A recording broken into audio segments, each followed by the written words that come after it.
এ কোরআন বলছে আমার ভিতরে শুধু রাজনীতি নাই, গোটা বিশ্বকে রাজনীতিকে আমি শিখাই, অর্থনীতি শিখাই, পৃথিবী চলবে কিভাবে তা আমি দেখাই।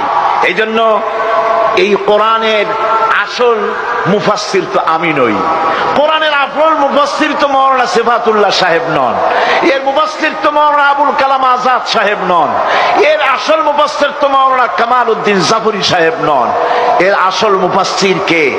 কোরআনের আসল মুফাসসির, জেনুইন অথেন্টিক ইন্টারপ্রেটার, আল্লাহর পক্ষ থেকে নিয়োগ প্রাপ্ত মূল মুফাসসির যিনি, মূল তরজমানুল কোরআন, কোরআনের ভাষ্যকার যিনি, তিনি হচ্ছেন সর্বকালের সর্বযুগের সর্বশ্রেষ্ঠ মহামানব বিশ্বনবী জনাবে মুহাম্মদ রাসূলুল্লাহ সাল্লাল্লাহু আলাইহি ওয়াসাল্লাম।